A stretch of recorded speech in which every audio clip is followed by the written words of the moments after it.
The forums are flooded with questions about the GC3 versus the R50. What's better for game improvement? What's better outdoors? What's more accurate? It does look like the R50 will be a serious competitor to the GC3 going forward. So let's see how they compare in all these areas. We'll also compare the R50 against the GC3s, which is the cheaper subscription model of the GC3 where relevant.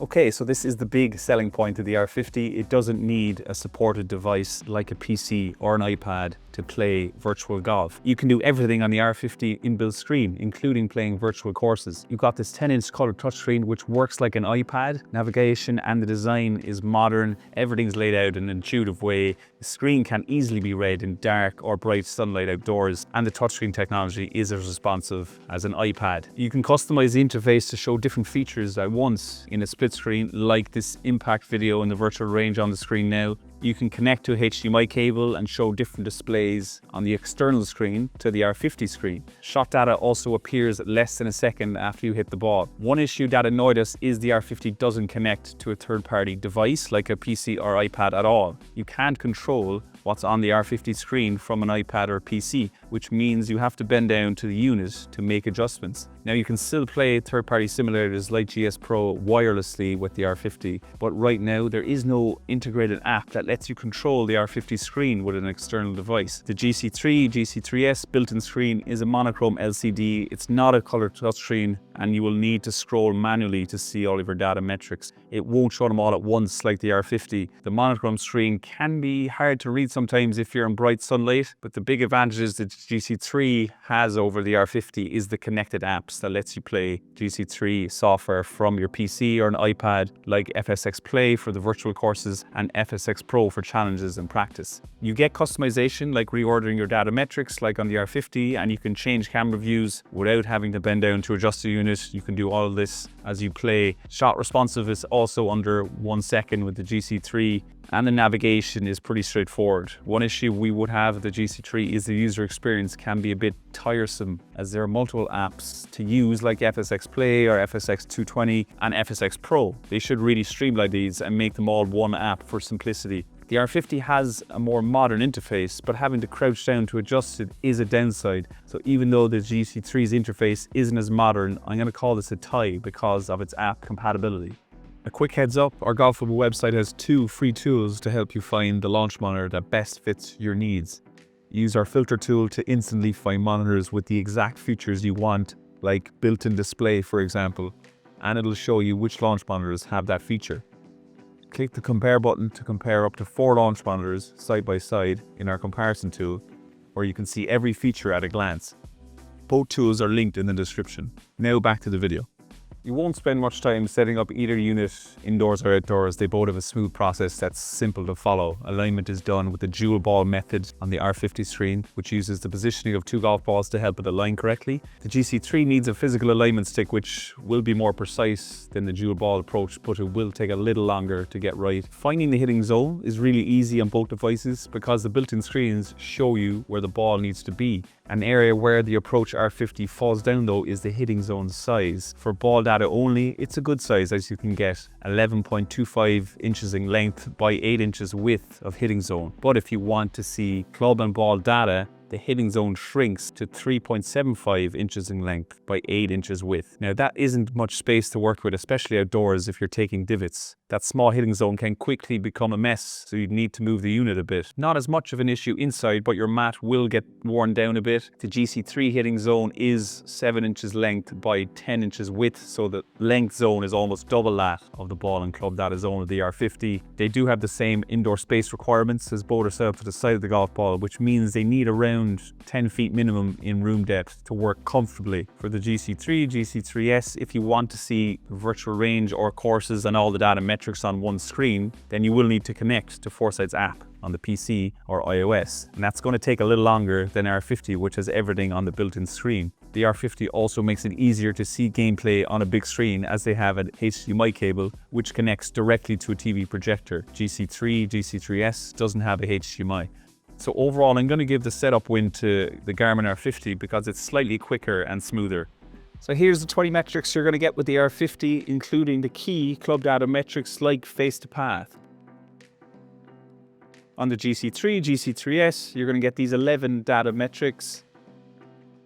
Now here's a quick look at the data each launch monitor doesn't have that the other launch monitor does. The R50, for example, has the face angle and face to path, and the GC3 is missing these metrics. Face angle and face to path together determine both the starting direction and the curvature of your golf shot. So understanding both is key to diagnosing and fixing wayward shots. Having all of these club data points is usually reserved for TrackMan 4 or GC Quad premium 15 to 20k launch monitors. So having these is probably one of the biggest benefits of the R50, because face angle and face to path help you fix errors in your swing, and it has more metrics in general than the GC3. I'm going to give the win here to R50 for data metrics.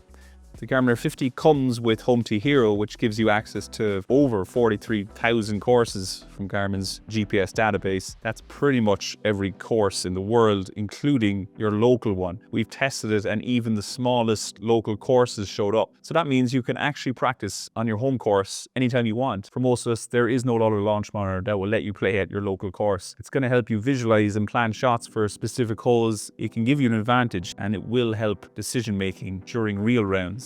The Home T Hero graphics are not as immersive as a GSPro or GC3's FSX Play software for that matter. The course scenery is pretty simplified. It's missing some finer details like realistic textures, but still it's very engaging to play and has improved a lot from previous versions. Now, if you want more realistic simulation, the R50 also supports GSPro E6 and Awesome Golf. You just need a gaming PC or an iPad, and you can connect wirelessly. Meanwhile, the GC3 is using FSX Play or FSX 2020 for its simulation. You get 25 courses included, but only with the GC3, not the GC3s, which will give you the first year free, but then requires a $500 subscription, and that's why it's a cheaper product. The courses included are not household names though. You have to pay additional one-off fees of between $150 and $200 to unlock famous courses like St. Andrews or Spyglass Hill, which is kind of disappointing. The graphics and ball physics on FSX Play are better than Home T Hero, as I said, but we wish more real-world courses were included. You will need a gaming PC to play FSX Play, so it has very different requirements to the all-in-one R50. Most people we know usually combine GC3 with GSPro, which has official integration. So the GSPro and GC3 combination is arguably the most popular integration for virtual golf right now because of GC3's accuracy and GSPro's gameplay. For the comparison though, I'm going to give the win to R50 because of the course selection compared to GC3 and the fact that you can play local courses. Let's start with what the R50 is doing well first. Visual feedback is its strength. You've got a ball impact screen that shows you exactly how the club and ball have connected from both a top view and a side view. So when you combine that with the key swing data like face angle and face to path, you're going to get a full picture of your swing. There's also the impact video feature, which captures your strike at the exact moment of contact from a side-on angle. Now, on its own, it's not that detailed, but when you pair it with the ball impact graphic and swing data, it does become a useful tool for understanding your swing mechanics. You've got a standard virtual range and the target ranges, so you can aim at specific targets and work on your distance control and your shot placement, but it is lacking any other game-improving tools. I thought skills challenges or club fitting tools would be included at this price point, and your data from sessions can be reviewed on the Garmin app, but it's not very detailed. You have very little data visualization, no dispersion circles or club comparison tools, and it's just limited data filtering features too. For the GC3, GC3s, within FSX Play software,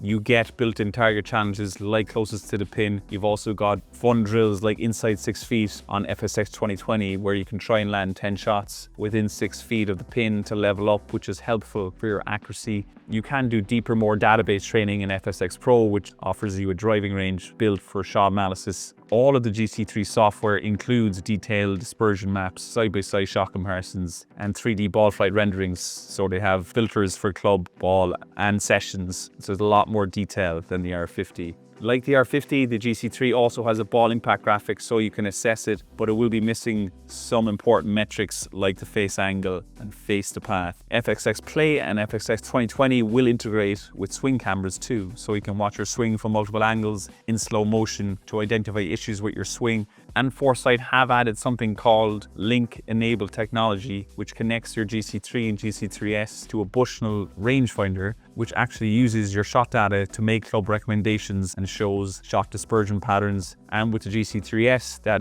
rangefinder is included out of the box. Now, personally, I wouldn't see much use in that, but it is something that some people might be interested in. Right now, there's just more to work with for improving your game with the GC3, so that takes the win here in game improvement and the fun features.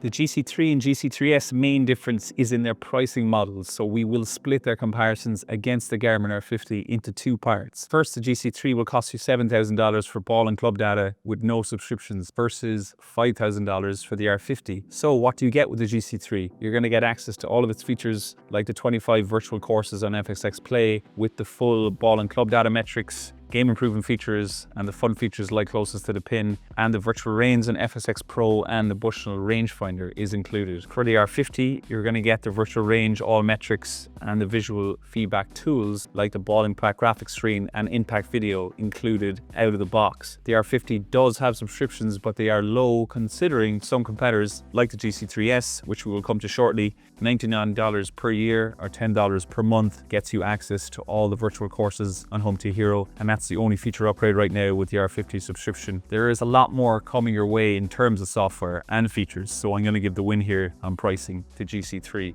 GC3s is priced differently at $3,799, which is a lot cheaper than the regular GC3 price. The GC3s requires a $500 per year subscription to unlock most of its features, and without that ongoing subscription, you're only getting your data like ball speed, carry distance on the built-in screen, so there'll be no virtual golf and no connection to your PC or iPad. Now, the good news is the first year of subscription is included for free, so for $3,800, you're going to get a year's access to those features we listed earlier for GC3, and after that first year, you're going to need to pay that $500 annually to keep access. But even when you factor that in, it would take a few years for the GC3s to match the price of the R50, and you're getting a lot more for your money right now. So for pricing and value, the GC3s is also the winner.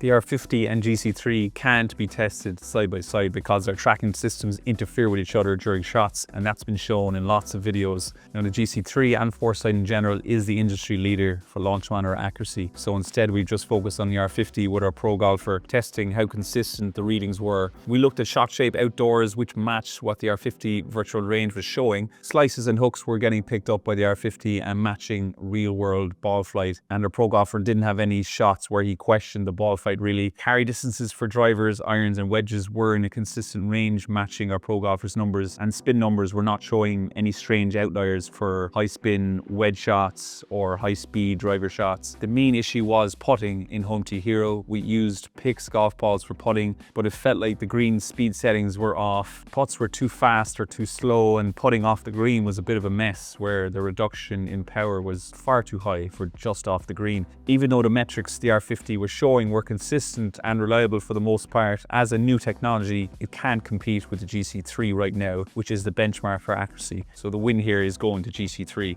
The R50 has lots of strengths indoors, but I do think it's lacking some game improvement features that hopefully they will add soon. The GC3 gives plenty of different options to improve your game within FSX Play, 2020 and FSX Pro, and GC3 paired with GSPro is the top virtual course gameplay on the market right now. The Garmin R50 has those 43,000 courses, and no other monitor can offer virtual courses on a built-in screen of the unit. But if you want to play GSPro, you will need a gaming PC, since the R50 won't run anything other than Garmin software natively, and it's unlikely that GSPro will ever be added to the R50, as it would need a graphics processing unit or GPU that you find in gaming PCs. You can also control the GC3 from an app or PC or iPad, unlike R50, and for these reasons I'm going to give the win to indoor play to GC3 and GC3s.